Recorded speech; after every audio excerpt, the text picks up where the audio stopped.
ma mère m'a laissé pour élever ses 4 autres enfants quand j'avais 16 ans, parce qu'elle avait besoin de se trouver, mais j'ai découvert qu'elle vivait dans une maison en bord de mer avec son petit ami pendant que moi, j'abandonnais l'école, alors je vais ruiner sa vie de rêve.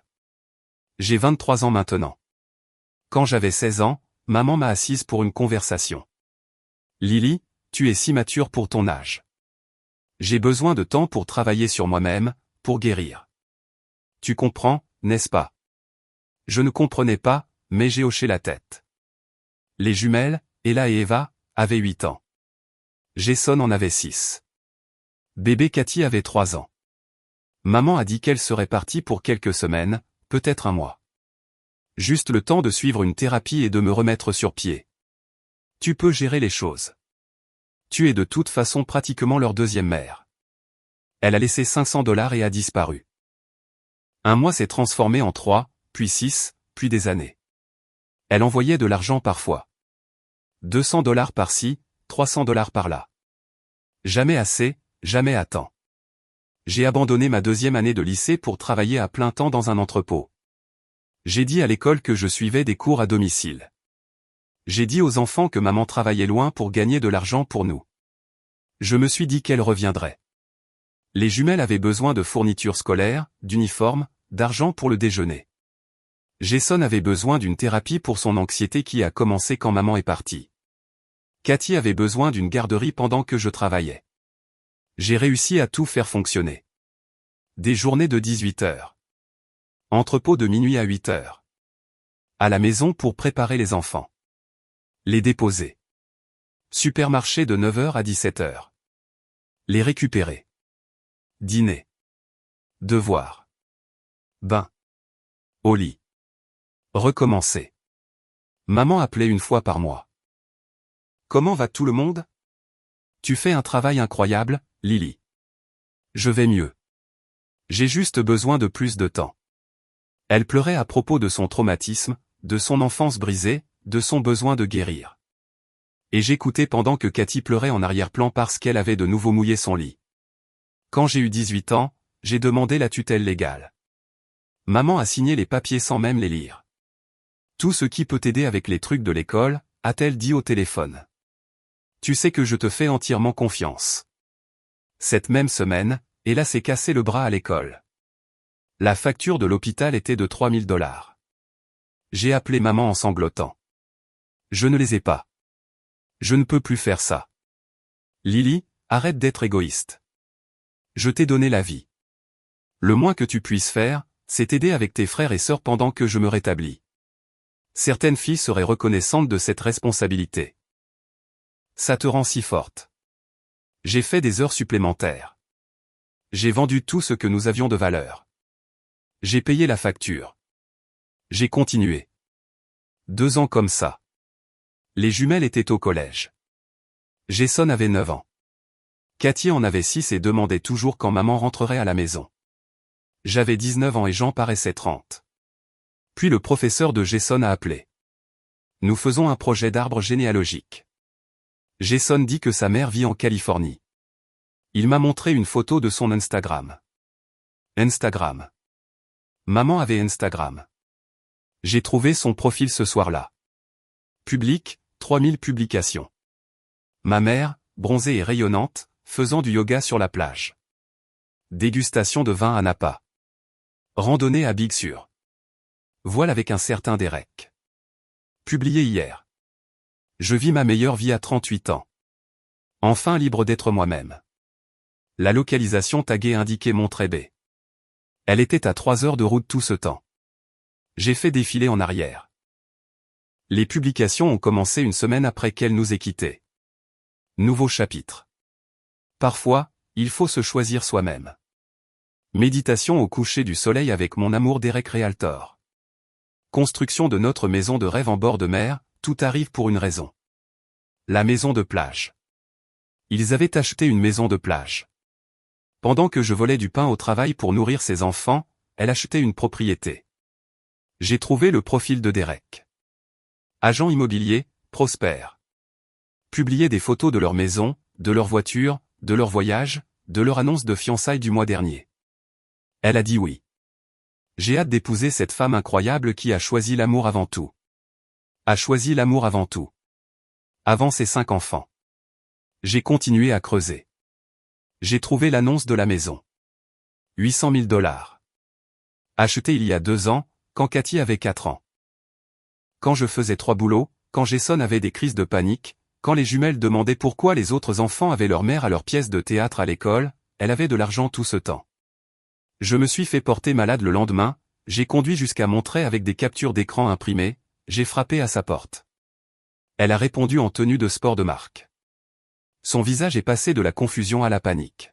« Lily, qu'est-ce que tu fais ici ? Je vérifie les progrès de ta guérison. Ça a l'air approfondi. La thérapie doit être chère. » Derek est apparu derrière elle. Grand, beau, confus. « Chérie, qui est-ce ? » Les yeux de maman m'ont supplié de jouer le jeu, je suis Lily, sa fille. Celle qui élève ses 4 autres enfants pendant qu'elle guérit d'un traumatisme. Le visage de Derek a changé. Tu as des enfants ? Maman a ri nerveusement. Le visage de Derek est devenu complètement blanc et il s'est tourné vers maman avec ce regard qui était un mélange de confusion et de quelque chose de plus dur. Quelque chose qui l'a fait se mettre à secouer la tête très vite. Elle a attrapé son bras et sa voix est devenue aiguë et bizarre alors qu'elle essayait de rire. Non, non, Derek. C'est juste un malentendu. Elle est confuse. Je peux expliquer. Mais Derek me regardait maintenant, et je pouvais voir qu'il essayait de savoir si je mentais ou si j'étais folle ou quoi. J'ai sorti mon téléphone avec les captures d'écran que j'avais imprimées et pliées dans ma poche, ainsi que les relevés bancaires que j'avais trouvés en ligne montrant l'achat de la maison de plage il y a 2 ans. Quand Cathy avait 8 ans, et que je faisais des doubles journées juste pour payer ses fournitures scolaires. Je les ai tendues à Derek, et ses mains tremblaient quand il les a pris. J'ai regardé son visage pendant qu'il lisait, et c'était comme voir le monde entier de quelqu'un se réorganiser juste devant moi. Ses yeux allaient des papiers à maman, à moi, et de nouveau aux papiers. Maman s'est jetée en avant et a essayé de les lui arracher des mains, mais j'ai sorti les copies que j'avais faites. J'en ai d'autres, ai-je dit, et ma voix semblait froide et plate. Pas du tout comme moi. 500 $ il y a 7 ans quand elle est partie. Puis peut-être 6 paiements de 2 cents à 300 $ sur toutes ces années pendant qu'elle achetait une maison de 800 000 $. Derek a levé les yeux des papiers et a demandé d'une voix calme et anéantie, combien d'enfants, et maman est restée là, la bouche s'ouvrant et se fermant. 5 au total, ai-je dit. Je suis l'aîné, à 23 ans. Puis les jumelles de 15 ans, Ella et Eva, Jason, 13 ans, et Cathy, 10 ans, qui pleure encore sa maman la nuit. Maman a finalement retrouvé sa voix et s'est lancée dans une histoire sur son enfance difficile, sur le besoin de se guérir avant de pouvoir être une bonne mère, sur la façon dont elle faisait cela pour nous, vraiment. Derek la regardait comme s'il ne l'avait jamais vue auparavant. Et je pouvais pratiquement le voir passer en revue 7 ans de publications Instagram dans sa tête. Toutes ces légendes sur la liberté, se trouver soi-même et vivre sa meilleure vie. Je ne l'ai pas laissé finir son discours. J'ai abandonné le lycée en 2e année, ai-je dit à Derek, en le regardant droit dans les yeux. Je travaille de minuit à 8 heures dans un entrepôt. Puis j'ai travaillé de 9 heures à 17 heures dans un supermarché jusqu'à la semaine dernière. Les factures de thérapie de Jason pour son anxiété qui a commencé quand elle est partie. Le bras cassé d'Ella qui a coûté 3 000 $. Les cauchemars de Cathy. Maman n'arrêtait pas d'essayer d'interrompre, mais Derek a levé la main et lui a dit de se taire, et sa voix avait ce ton tranchant que je parie qu'il n'avait jamais utilisé avec elle auparavant. C'est vrai ? M'a demandé Derek directement. A-t-elle vraiment laissé 5 enfants, y compris une enfant de 3 ans ? J'ai sorti des photos sur mon téléphone. Le premier jour de maternelle de Cathy avec moi qui lui faisait mal les cheveux parce que je ne savais pas comment faire. Jason ayant une crise de panique à sa remise des diplômes de 5e année pendant que j'essayais de le calmer sur le parking. Les jumelles apprenant à cuisiner des macaronis au fromage parce que j'étais au travail et ne pouvais pas préparer le dîner. Derek a pris mon téléphone et a fait défiler les photos, et son visage ne cessait de s'assombrir. Maman a de nouveau attrapé son bras et il s'est en fait éloigné d'elle, mettant un espace physique entre eux qui a fait s'effondrer son visage. « M'as-tu menti sur tout ?» lui a-t-il demandé. Pendant 3 ans. Elle s'est alors mise à pleurer, de vraies larmes coulant sur son visage. J'allais te le dire, j'avais juste besoin du bon moment. Tu dois comprendre à quel point c'est difficile pour moi.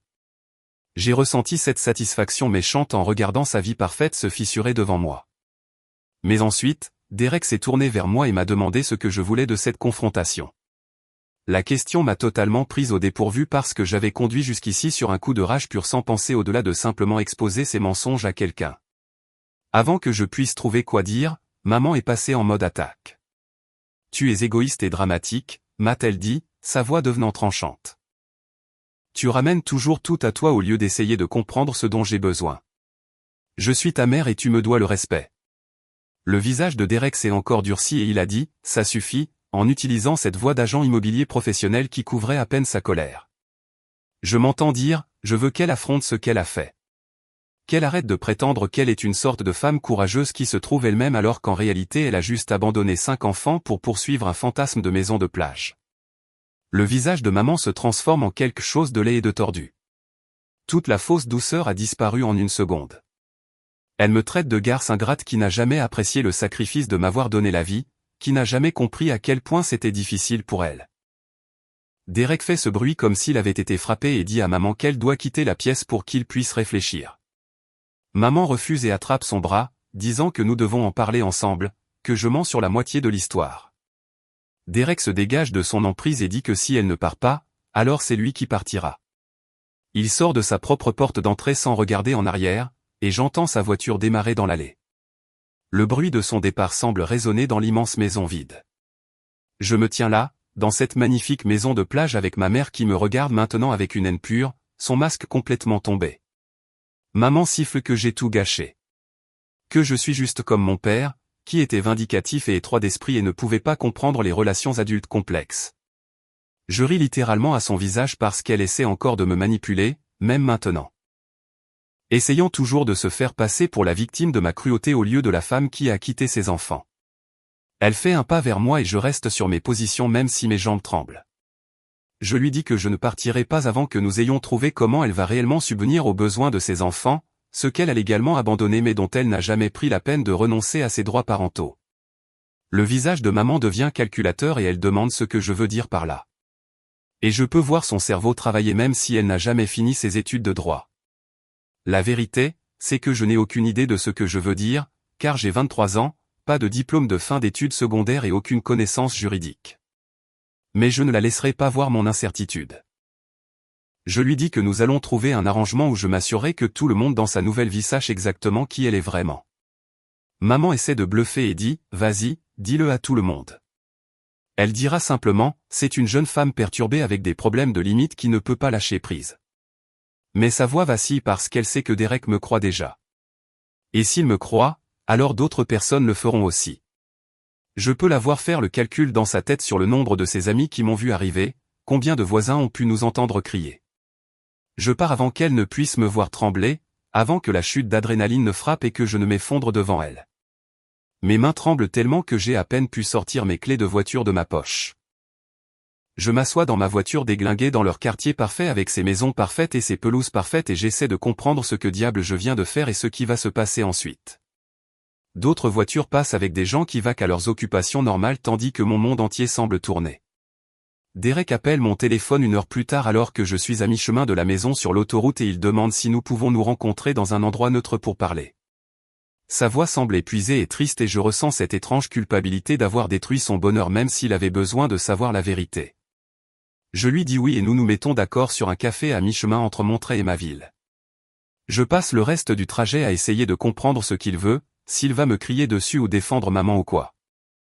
Nous nous rencontrons au café le lendemain matin et Derek a l'air de ne pas avoir dormi du tout.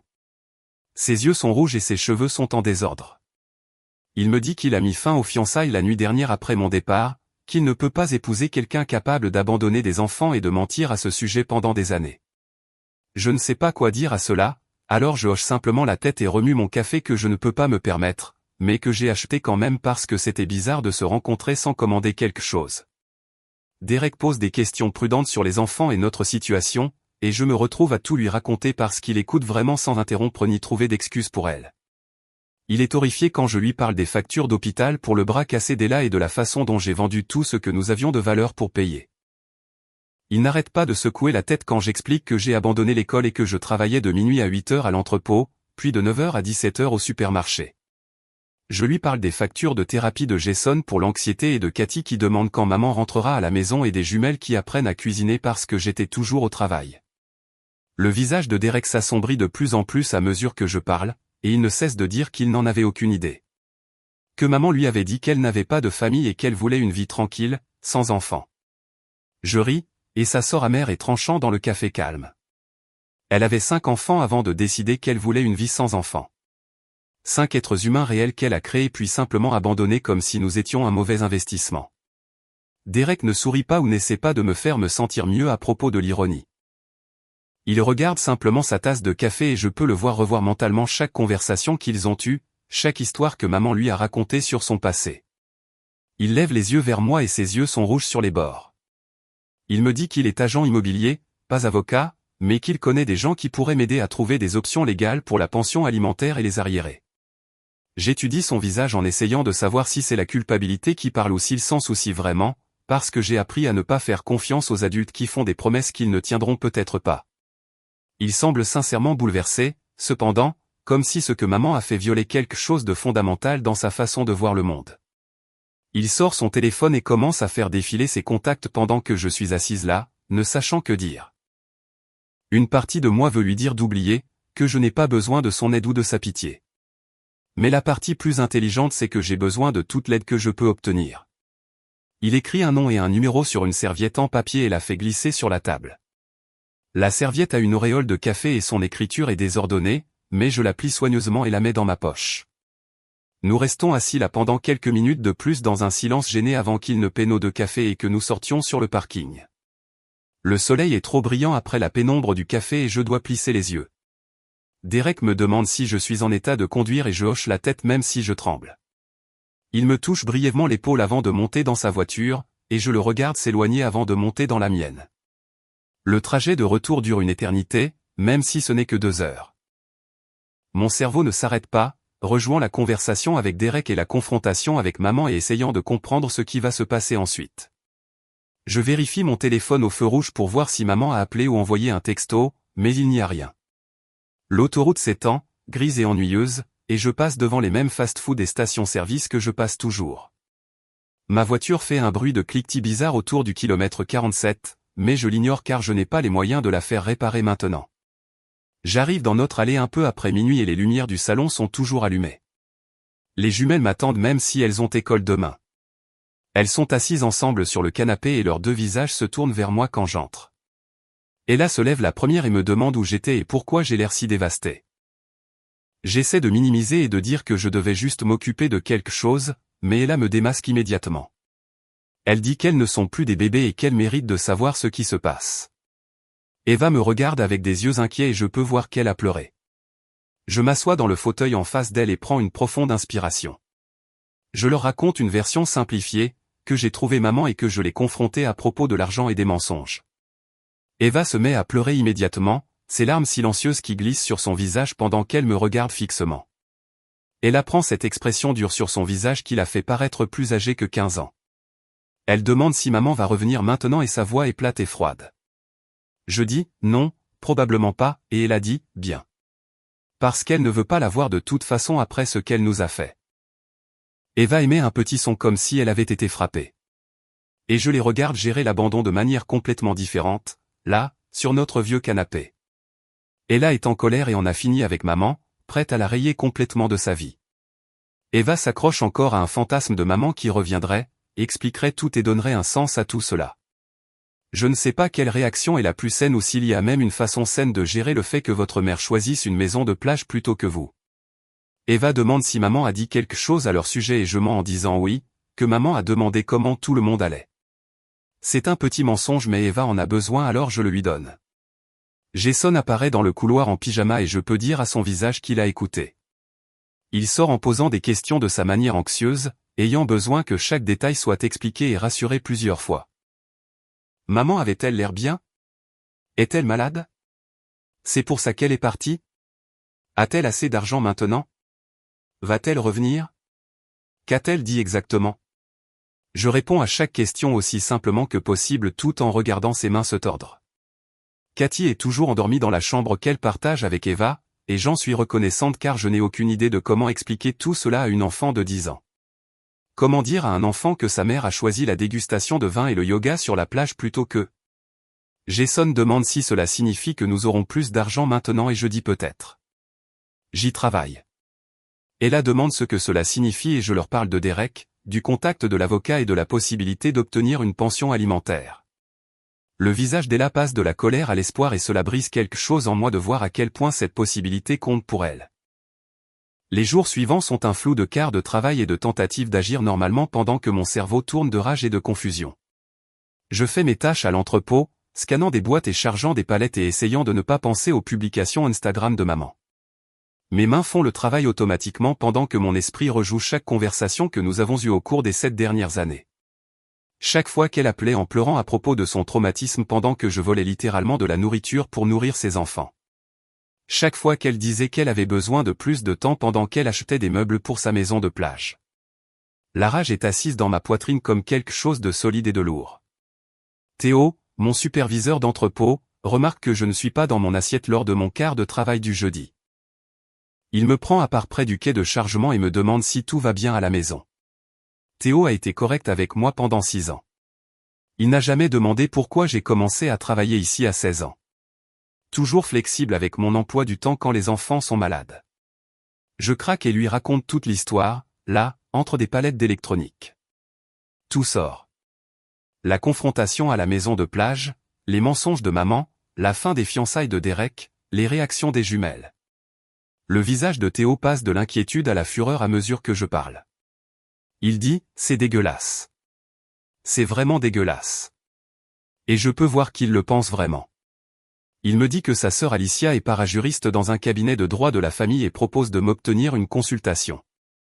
Je me remets à pleurer parce que les gens n'arrêtent pas de m'aider et je n'y suis pas habitué. Théo me tapote maladroitement l'épaule et me dit de prendre ma pause plus tôt.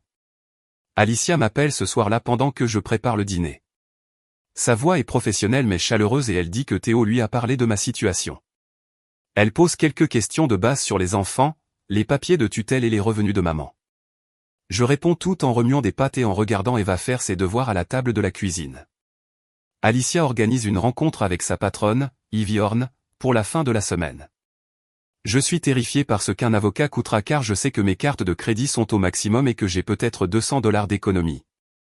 Alicia doit entendre quelque chose dans ma voix car elle dit qu'ils font du travail pro bono et qu'Ivy me donnera au moins une première consultation gratuite.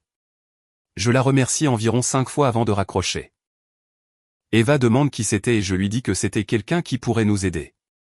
Elle me sourit et retourne à ses devoirs de mathématiques. Mon téléphone vibre avec un texto de Derek.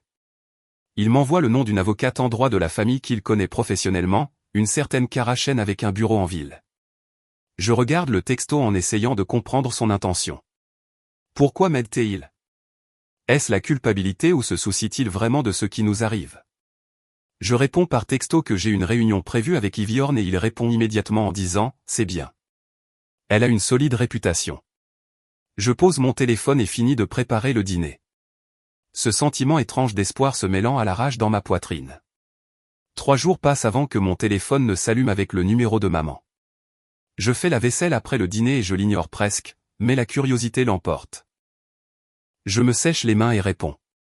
Sa voix est douce et raisonnable, comme si elle parlait à un enfant qui fait une crise de colère.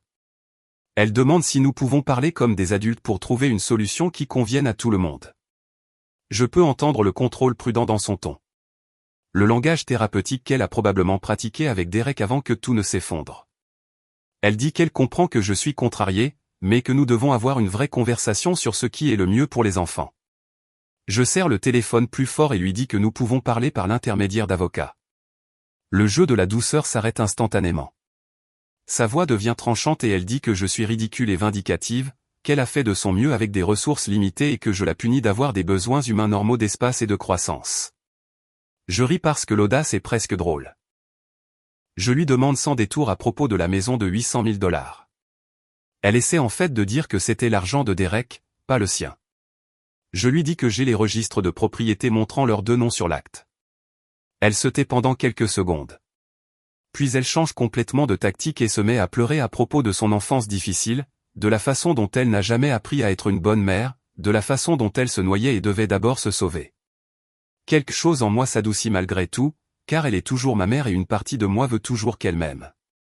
Sa voix se brise alors qu'elle parle de sa propre mère qui est partie quand elle était jeune, du sentiment d'abandon toute sa vie. Je me sens vaciller. Puis elle dit, si je me souciais vraiment de mes frères et sœurs, je comprendrais qu'elle avait besoin de guérir avant de pouvoir être présente pour eux. La manipulation me ramène à la réalité comme de l'eau froide. Je lui dis de prendre un avocat et je raccroche avant de dire quelque chose de pire. Mes mains tremblent alors que je pose le téléphone. Eva lève les yeux de ses devoirs à la table de la cuisine et me demande si je vais bien. Je hoche la tête et retourne à la vaisselle, frottant plus fort que nécessaire. La réunion avec Ivy a lieu le vendredi après-midi, et j'arrive directement de mon quart de travail au supermarché. Son bureau se trouve dans un bel immeuble du centre-ville avec de vraies œuvres d'art sur les murs et une moquette qui a l'air neuve. Je porte mon uniforme de supermarché avec l'étiquette nominative toujours épinglée à ma chemise parce que je n'ai pas eu le temps de me changer. La réceptionniste me dit de m'asseoir et je m'enfonce dans un fauteuil en cuir qui coûte probablement plus cher que ma voiture. Je me sens déplacée et petite. Ivy vient me chercher elle-même au lieu d'envoyer la réceptionniste. Elle a peut-être 40 ans, des yeux bienveillants et une poignée de main ferme. Son bureau a un grand bureau en bois et des étagères remplies de livres de droit. Elle me fait signe de m'asseoir dans l'un des fauteuils en face de son bureau et sort un bloc-notes jaune. Elle me demande de commencer par le début et de tout lui raconter. Tout sort pendant qu'elle prend des notes, hochant la tête de temps en temps mais n'interrompant jamais. Quand j'ai fini, elle pose son stylo et explique que, comme j'ai la tutelle légale et que maman a volontairement renoncé à la garde, j'ai un dossier solide pour une pension alimentaire à l'avenir. Mais les arriérés pour les 5 dernières années sont compliqués car maman envoyait un peu d'argent, même si c'était insuffisant. Elle dit que nous pouvons essayer pour les arriérés, mais que cela ne vaut peut-être pas la peine de se battre par rapport à l'obtention de paiements continus. Le chiffre qu'elle avance pour une pension alimentaire mensuelle potentielle me donne le vertige. Sur la base des revenus de maman provenant de l'entreprise immobilière de Derek où elle travaillait comme son assistante, 4 enfants multipliés par la formule de l'État pourraient signifier $3 000 par mois ou plus. $3 000. Je me mets à pleurer là, dans son bureau, parce que $3 000 par mois signifierait que je pourrais réduire à un seul emploi, peut-être finir mon GED, être réellement présente pour mes frères et sœurs au lieu de simplement survivre. Ivy me tend une boîte de mouchoirs de son bureau et attend que je me ressaisisse. Elle dit que nous ferons tout notre possible pour que cela se produise. Elle a besoin de documents financiers montrant les revenus et les actifs de maman, que je n'ai pas. Mais elle dit que nous pouvons obtenir des dossiers par le biais du processus judiciaire. C'est à cela que sert la Discovery. Elle sort un contrat de provision et explique que ses honoraires sont réduits parce qu'Alicia lui a parlé de ma situation. Le chiffre est encore plus que ce que j'ai, mais c'est gérable si je le mets sur ma carte de crédit. Je signe les papiers avec une main plus stable que je ne le sens. Ivy me raccompagne et me dit qu'elle me contactera dans quelques jours une fois qu'elle aura commencé à remplir les formalités. Je pars en me sentant pleine d'espoir pour la première fois depuis des années. Mon téléphone sonne ce soir-là pendant que je prépare le dîner et que les enfants font leurs devoirs à la table de la cuisine. Le nom de Derek apparaît sur l'écran et je n'ai presque pas envie de répondre parce que lui parler est bizarre après tout ce qui s'est passé. Je vais dans le couloir et accepte l'appel. Il demande s'il serait utile d'avoir des dossiers financiers de l'entreprise. Des documents réels de ce que maman gagnait pendant qu'elle me disait qu'elle n'avait rien. Je réalise qu'il propose de fournir des preuves contre elle et je lui demande pourquoi il ferait ça.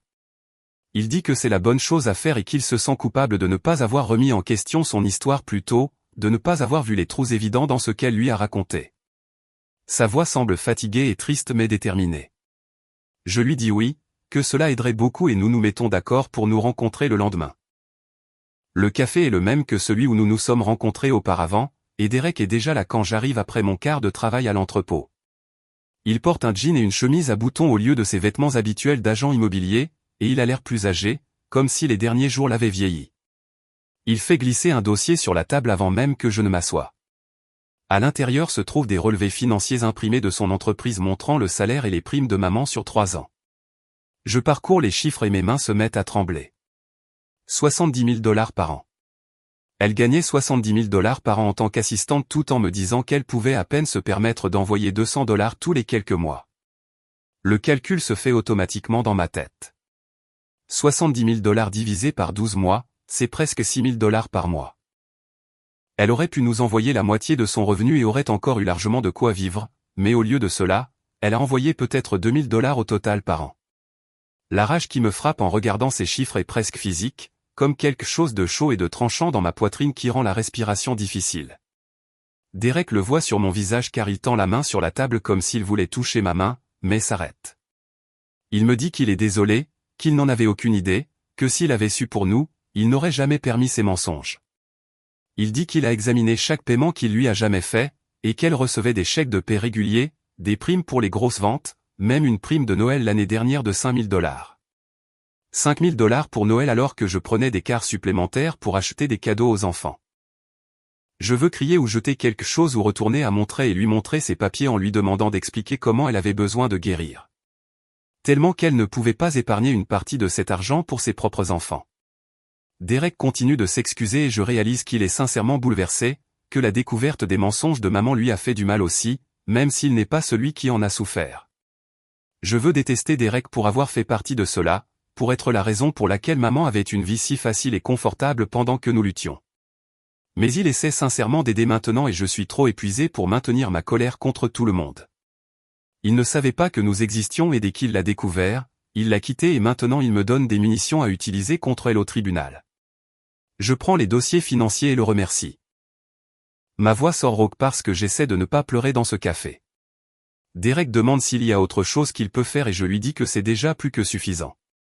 Nous restons assis là pendant quelques minutes de plus dans un silence gêné avant que je ne parte avec le dossier serré contre ma poitrine comme s'il pouvait disparaître. J'apporte les dossiers financiers à Alicia le lendemain pendant ma pause déjeuner au supermarché.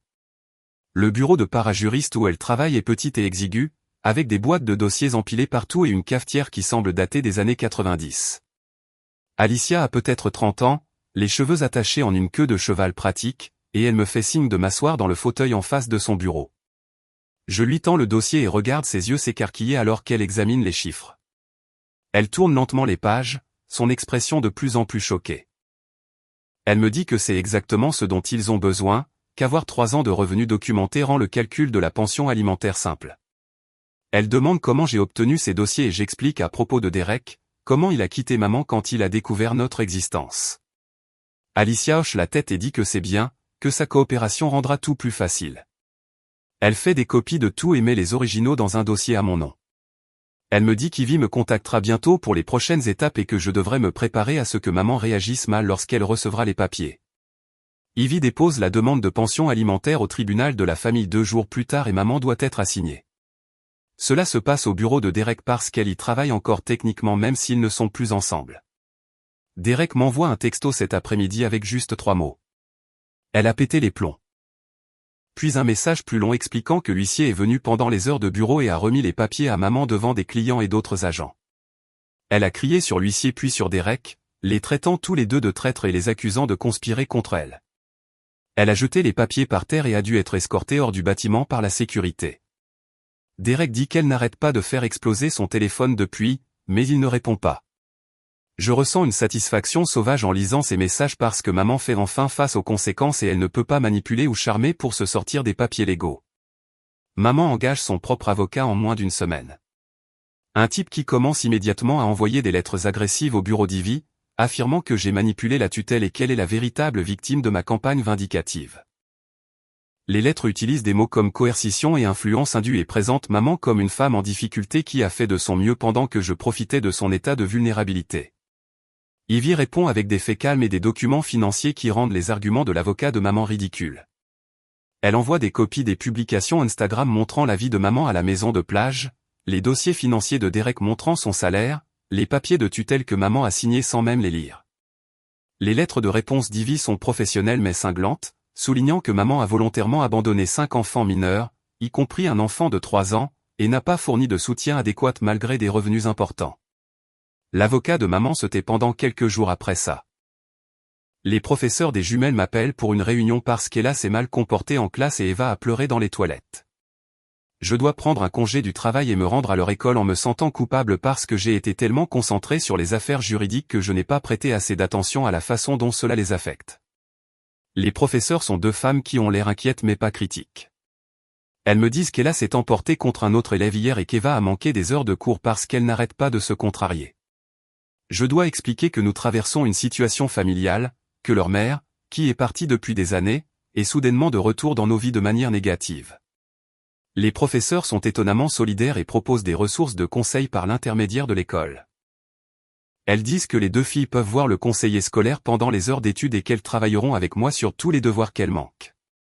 Je les remercie et promets de parler aux jumelles de ce qui se passe. L'anxiété de Jason augmente et il recommence à avoir des crises de panique comme lorsque maman est partie. Je le trouve hyperventilant dans sa chambre un soir après le dîner, tout son corps tremblant et ses yeux grands ouverts de peur. Je m'assois avec lui et lui parle d'exercices de respiration jusqu'à ce qu'il se calme. Mais je sais que c'est grave. Je dois le ramener en thérapie, ce que je peux à peine me permettre même avec mes 2 emplois. Sa thérapeute, Margot, est une femme calme d'une 50aine d'années qui voit Jason de temps en temps depuis qu'il a 6 ans. Elle est douce mais directe sur la façon dont le contact renouvelé avec maman le traumatise, comment il régresse vers d'anciens schémas d'anxiété et de peur. Elle recommande des séances hebdomadaires pendant au moins 1 mois, et j'accepte, même si je n'ai aucune idée de comment je vais payer. Margot donne à Jason de nouvelles stratégies d'adaptation et me dit de surveiller les signes de crise de panique pour que je puisse l'aider à les surmonter. Cathy me demande enfin pourquoi j'ai été si contrarié, et si maman va rentrer à la maison. Nous sommes assises sur le canapé après que j'ai mis les autres enfants au lit, et elle me regarde avec ses grands yeux qui ont encore tellement d'espoir. Je dois trouver comment expliquer cela à une enfant de 10 ans sans détruire complètement sa vision de sa mère. Je lui dis que maman vit loin et ne viendra probablement pas nous rendre visite, mais que nous travaillons à nous assurer qu'elle nous aide à prendre soin de nous comme elle est censée le faire. Cathy traite cela tranquillement pendant 1 minute, puis demande si maman ne nous aime plus. La question me frappe fort parce que je ne sais pas comment répondre honnêtement sans lui briser le cœur. Je dis que maman a des problèmes qui rendent difficile pour elle de montrer son amour de la bonne manière, que ce n'est pas à cause de nous ou de quelque chose que nous avons fait de mal. Cathy semble l'accepter, mais je vois la tristesse dans ses yeux. La façon dont ses épaules s'affaissent un peu. Elle se penche contre moi et je mets mon bras autour d'elle, souhaitant pouvoir la protéger de cette douleur, mais sachant que je ne le peux pas. Quelques jours plus tard, Ivy appelle et me dit que la médiation est prévue dans 3 semaines au palais de justice du centre-ville. Elle veut que je vienne à son bureau pour que nous puissions nous préparer à voir maman en personne dans un cadre officiel. Je prends un congé du travail et me rends au bureau d'Ivy, le ventre noué à l'idée de tout cela. Ivy m'assoit dans sa salle de conférence avec Alicia qui prend des notes et m'explique à quoi m'attendre. L'avocat de maman va essayer de me dépeindre comme contrôlante et maman comme une victime de ma manipulation. Ils diront que je l'ai forcée à signer les papiers de tutelle. Ils prétendront qu'elle a essayé de s'impliquer, mais que je ne la laisserai pas faire. Ivy me dit de rester calme quoi qu'ils disent, de m'en tenir aux faits, de la laisser s'occuper des arguments juridiques. Je m'entraîne à répondre à des questions sur les raisons pour lesquelles j'ai obtenu la tutelle et comment maman est partie. Ivy me fait répéter la chronologie encore et encore jusqu'à ce que je puisse le dire sans pleurer. 3 semaines, c'est une éternité et aussi beaucoup trop tôt. Derek m'appelle 2 jours avant la médiation et sa voix semble fatiguée. Il me dit que maman a appelé leurs amis communs et a répandu sa propre version de ce qui s'est passé. Elle dit, c'est une enfant adulte qui ne veut pas lâcher prise et essaie de lui soutirer de l'argent. Certaines personnes la croient parce qu'elle est douée pour jouer la victime, mais d'autres posent des questions, surtout après que Derek leur a dit la vérité sur les 5 enfants et l'abandon. Il dit que quelques-uns de leurs amis ont complètement cessé de parler à maman après avoir entendu sa version. Je le remercie d'être honnête avec les gens, même si cela doit être difficile pour lui. Il dit qu'il est toujours en colère d'avoir été trompé pendant 3 ans et qu'il veut aider à arranger les choses. Le lendemain, Alicia appelle et me dit quelque chose d'intéressant. Félix Young, le riche voisin de maman à Montréal, a apparemment entendu notre première dispute à la maison de plage. Il a raconté à leur cercle social ce qu'il a entendu à travers les murs. Maman criant à propos de ses 5 enfants. Moi parlant de faire des doubles journées, tout le désordre.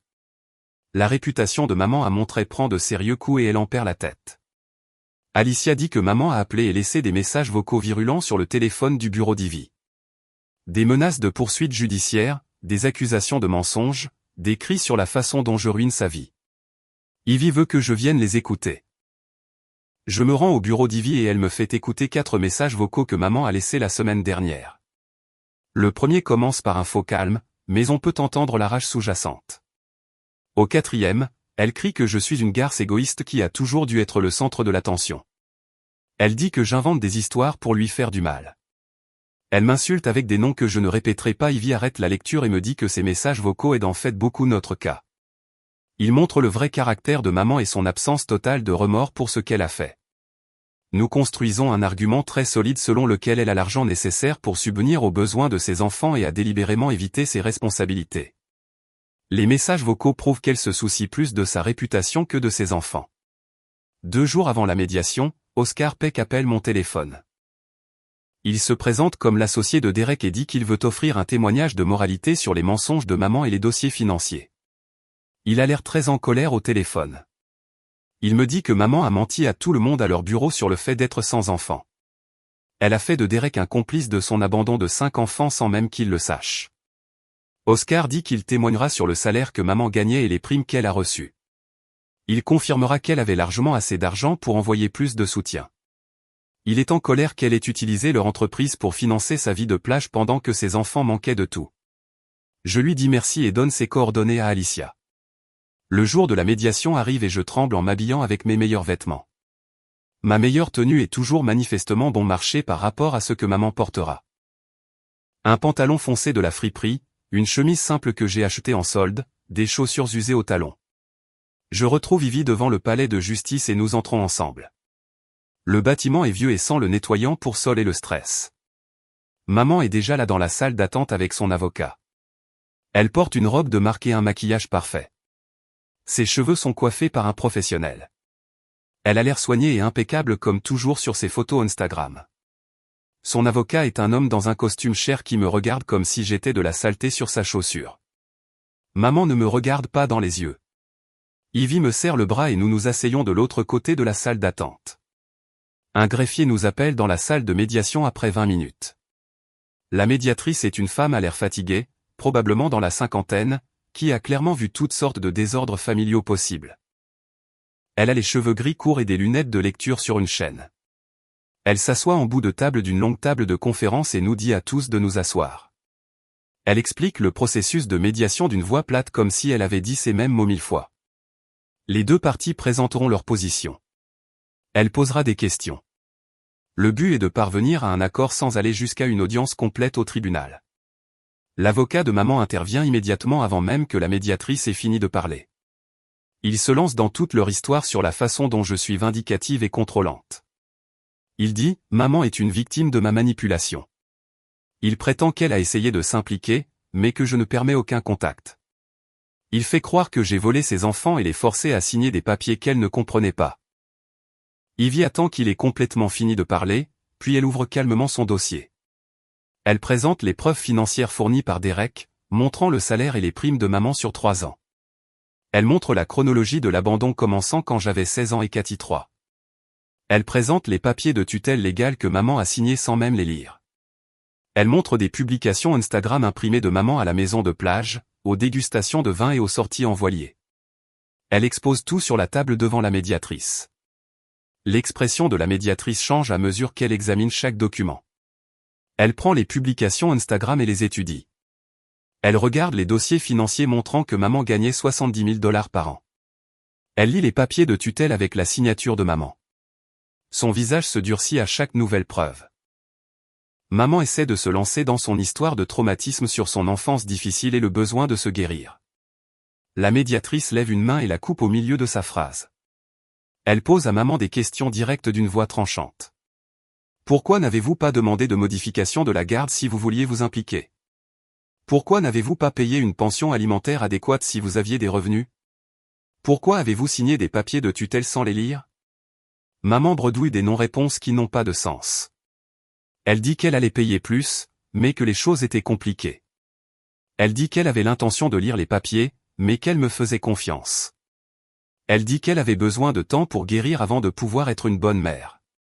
Son avocat essaie de rediriger et de parler des besoins de santé mentale de maman, mais la médiatrice n'est pas dupe. Elle demande comment maman pouvait se permettre une maison de 800 000 $ mais pas une pension alimentaire adéquate. Le visage de maman devient rouge et elle regarde son avocat pour obtenir de l'aide. La médiatrice dit qu'elle veut me parler en privé et demande à tout le monde de sortir. Maman a l'air paniquée mais son avocat la conduit hors de la pièce. Ivy me fait un signe d'encouragement et l'essuie.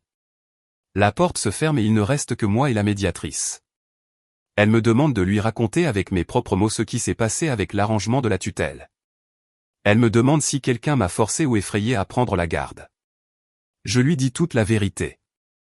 J'avais 16 ans et maman est juste partie. Elle a dit qu'elle serait partie quelques semaines, mais les mois ont passé. Les jumelles avaient besoin de quelqu'un pour signer les formulaires de l'école.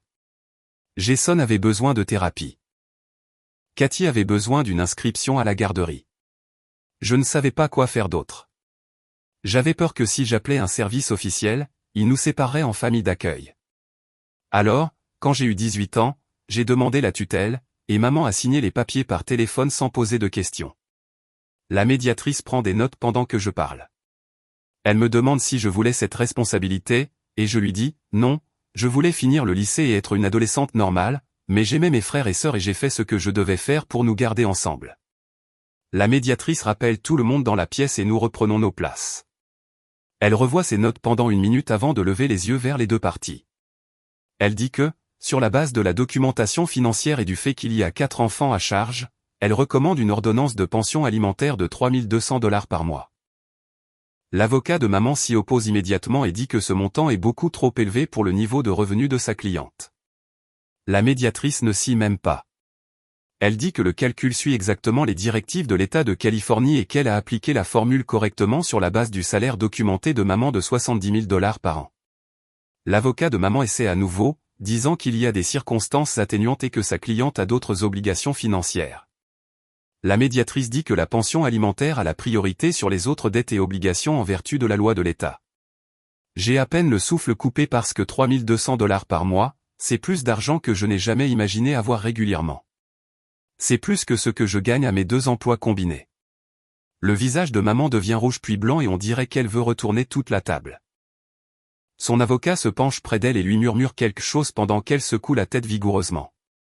Il continue de parler d'une voix urgente et calme et je peux la voir de plus en plus contrariée.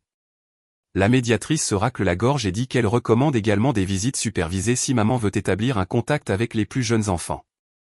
Le visage de maman redevient rouge vif et elle ouvre la bouche, mais son avocat lui attrape le bras. Il dit à la médiatrice qu'ils ont besoin de quelques minutes pour se concerter en privé avant de répondre à ses recommandations.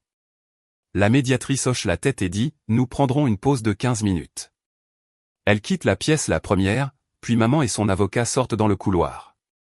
Ivy se tourne vers moi avec un petit sourire. Elle dit « C'est un très bon résultat, meilleur que ce à quoi elle s'attendait en entrant en médiation ». Je demande si maman peut refuser de payer, et Ivy explique que l'ordonnance de pension sera exécutoire par saisie automatique sur salaire. L'argent sortira directement du chèque de paie de maman avant même qu'elle ne le voie. Ivy dit « Avec ce montant, je pourrais réduire à un seul emploi et commencer à travailler sur mon GED. Je pourrais en fait avoir le temps d'être à la maison avec les enfants pour le dîner et les devoirs. Je pourrais aller au match de football d'Ella et au concert de l'école de Jason. » Je me mets à pleurer là, dans la salle de médiation, et Ivy me tend des mouchoirs de son sac. Elle dit que j'ai bien fait aujourd'hui, que j'ai été honnête et clair et que la médiatrice a vu la vérité de la situation. Après environ 20 minutes, l'avocat de maman revient sans elle. Il dit que sa cliente acceptera la recommandation de pension alimentaire, mais qu'elle refuse absolument tout arrangement de visite. Il dit qu'elle ne sera pas supervisée comme si elle était une sorte de criminel à qui on ne peut pas faire confiance avec ses propres enfants. Ivy me serre la main sous la table et je serre la sienne en retour parce que, honnêtement, je suis soulagé. Je ne veux pas de maman près des enfants de toute façon après tout ce qu'elle a fait. La médiatrice revient et rédige l'accord formel sur son ordinateur. Elle imprime des copies pour tout le monde et nous lisons tout le langage juridique. Il est dit que les paiements de pension commencent le mois prochain, le 1er, et se poursuivent jusqu'à ce que chaque enfant ait 18 ans. Il est dit que l'ordonnance ne peut être modifiée que par une requête au tribunal avec un changement substantiel de circonstances. Maman et son avocat reviennent et la médiatrice explique ce que nous signons. Maman ne me regarde pas du tout. Elle regarde le mur pendant que son avocat lui indique où elle doit signer. Je signe ma copie et regarde la main de maman trembler alors qu'elle signe la sienne. La médiatrice tamponne tout officiellement et dit que le tribunal traitera l'ordonnance dans les 10 jours ouvrables. Nous nous levons tous et maman se précipite hors de la pièce si vite qu'elle manque de courir. Son avocat la suit, l'air fatigué. Je peux les voir à travers la fenêtre dans le couloir. Maman pleure ses larmes de colère et son avocat essaie de la calmer, mais elle ne cesse de secouer la tête. Ivy et moi sortons par une autre porte et nous dirigeons vers le parking. J'appelle les jumelles avant même d'arriver à ma voiture. Ella répond au premier coup de sonnette en demandant comment ça s'est passé. Je leur dis que nous avons gagné, que maman doit payer une pension alimentaire maintenant et que nous allons nous en sortir. Ella pousse un tel cri de joie que je dois éloigner le téléphone de mon oreille. Eva attrape le téléphone et demande si cela signifie que je peux venir à ces matchs de football maintenant au lieu de toujours travailler. Je lui dis oui, que je vais avoir beaucoup plus de temps pour eux tous. Je peux entendre Cathy en arrière-plan demander ce qui se passe et Jason lui dire que c'est une bonne nouvelle. Ce soir-là, après le dîner, j'assois les 4 enfants dans le salon. Cathy grimpe sur mes genoux même si elle a 10 ans et devient trop grande pour ça. J'explique que les choses vont changer à partir du mois prochain. Je vais quitter mon travail au supermarché et ne travailler qu'à l'entrepôt. J'aurai le temps de finir mes études et d'être plus à la maison pour eux tous. Ella demande si nous aurons assez d'argent, et je lui parle des paiements de pension. Eva veut savoir si maman va revenir, et je dis, non, probablement pas, mais nous nous en sortirons très bien sans elle. Jason sourit pour la première fois depuis des semaines. Il dit qu'il est content que ce ne soit que nous 5. Cathy demande si nous pouvons avoir un chien maintenant que je serai plus à la maison, et je ris en disant, peut-être un jour. Le lendemain, je parle à Théo à l'entrepôt, et il ajuste mon emploi du temps pour le quart de jour afin que je puisse être à la maison pour le dîner et les devoirs. Il dit qu'il est fier de moi de m'être battu pour ma famille. La directrice du supermarché est compréhensive quand je donne mon préavis de 2 semaines. Elle dit qu'elle a toujours su que je travaillais trop dur et qu'elle est contente que les choses s'améliorent. Mon dernier jour là-bas, 2 semaines plus tard, c'est comme enlever un sac à dos plein de pierres que j'ai porté pendant 7 ans. Sharon Kerr, une conseillère au lycée local, m'aide à m'inscrire à un programme de GED qui a lieu les mardis et jeudis soirs. Les jumelles promettent de garder Jason et Cathy ces soirs-là. Pour la première fois, je me permets de penser à mon propre avenir, à peut-être aller au community college un jour, à avoir une vraie carrière au lieu de simplement survivre. Derek m'envoie un texto quelques jours plus tard pour me demander comment nous allons tous. Je lui parle de l'ordonnance de pension et de l'abandon d'un de mes emplois. Il dit qu'il est content que les choses se soient arrangées. Puis il me dit que maman a déménagé de la maison de plage et loue un petit appartement de l'autre côté de la ville. Il dit que la vie qu'elle s'est construite s'effondre sans lui pour la financer. Je ressens ce mélange étrange de satisfaction et de tristesse parce qu'elle a choisi tout cela, mais elle est toujours ma mère quelque part sous tout cet égoïsme et ces mensonges. La première séance de thérapie avec Margot a lieu 2 semaines plus tard, et j'emmène les 4 enfants à son bureau au centre-ville. Cathy reste sur mes genoux tout le temps, pendant que Margot pose des questions douces sur ce que tout le monde ressent à l'idée que maman soit partie pour de bon maintenant. Elle croise les bras et dit qu'elle est contente que maman soit partie, parce qu'au moins maintenant nous connaissons la vérité. Eva se met à pleurer et dit que la maman qu'elle pensait voir revenir un jour lui manque.